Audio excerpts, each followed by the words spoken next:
ओम नमो नारायणाय नमः। नमस्कार दर्शकों, आप सभी का हमारे YouTube चैनल आरजी की आराधना में स्वागत है। मकर संक्रांति का पर्व देश भर में विभिन्न तरीकों से मनाया जाता है। इसे साल का पहला पर्व भी कहा जाता है। जब सूर्य धनु राशि से निकलकर मकर राशि में प्रवेश करते हैं तो मकर संक्रांति होती है। इसके साथ ही खरमास भी समाप्त हो जाता है और शादी, विवाह, मुंडन, कंछेदन जैसी मांगलिक और शुभ काम होना शुरू हो जाते हैं। धार्मिक मान्यताओं के अनुसार मकर संक्रांति के दिन स्नान के साथ दान करना काफ़ी शुभ माना जाता है। इस दिन ऐसा करने से पापों से मुक्ति मिलने के साथ ही पुण्य की भी प्राप्ति होती है। हमारे हिंदू धर्म में मकर संक्रांति को एक महत्वपूर्ण पर्व माना जाता है। इस दिन गंगा स्नान और दान का विशेष महत्व हमारे शास्त्रों में बताया गया है।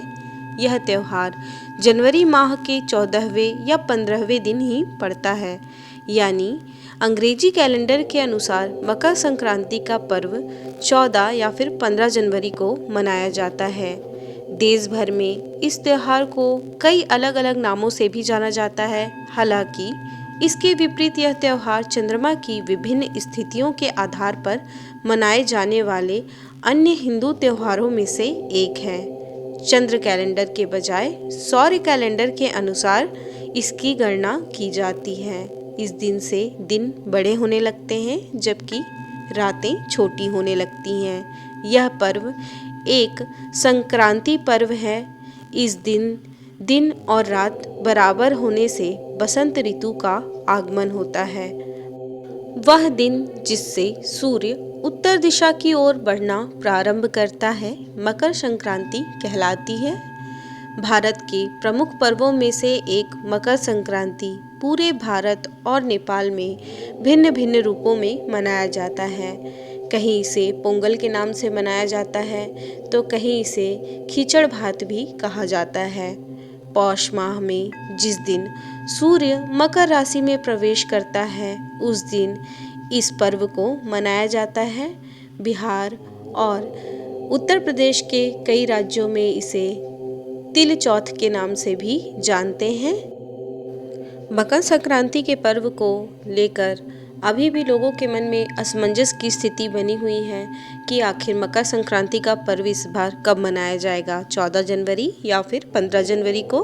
तो आइए जान लेते हैं कि वर्ष 2024 में मकर संक्रांति किस दिन मनाया जाएगा, क्यों मनाया जाता है मकर संक्रांति का पर्व, और इस दिन दान पुण्य का इतना ज़्यादा महत्व हमारे हिंदू धर्म में क्यों माना गया है।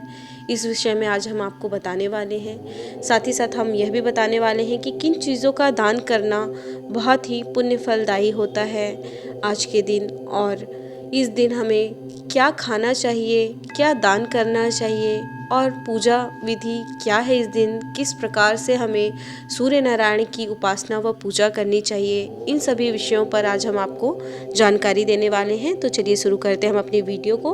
मगर उससे पहले अगर आप हमारे YouTube चैनल पर नए हैं और आपने अभी तक हमारे चैनल को सब्सक्राइब नहीं किया है तो हमारे चैनल को सब्सक्राइब कर दें, साथ ही साथ बेल आइकन को भी प्रेस कर दें ताकि आपको पूजा व्रत त्यौहार से रिलेटेड और ऐसी नई नई वीडियोस मिलती रहे।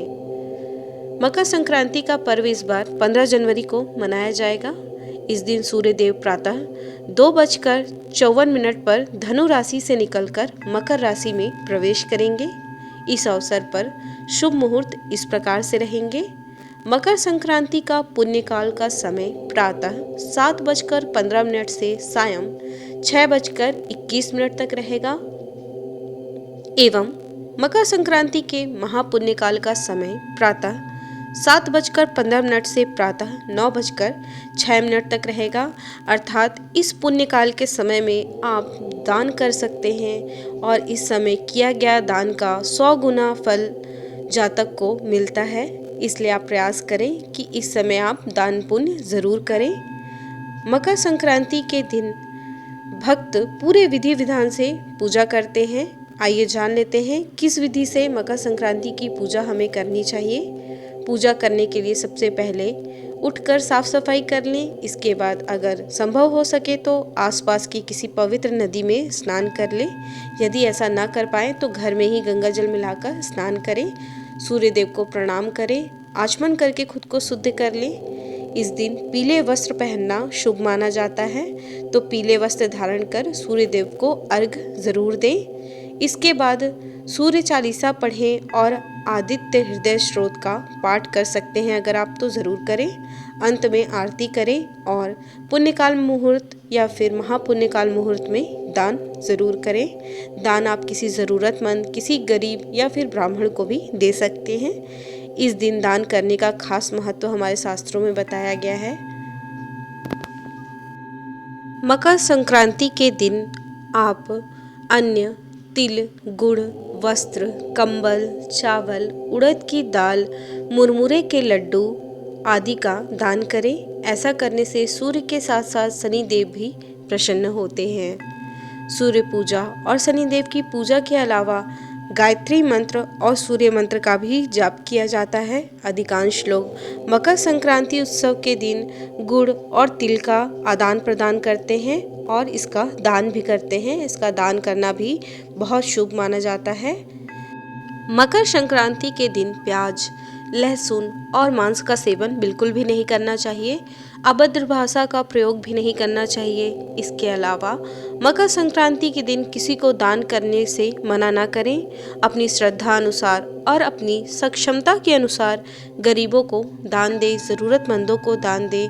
केवल यही दान आपके साथ जाता है, बाकी इस दुनिया की सारी चीज़ें यहीं पे रह जाती हैं।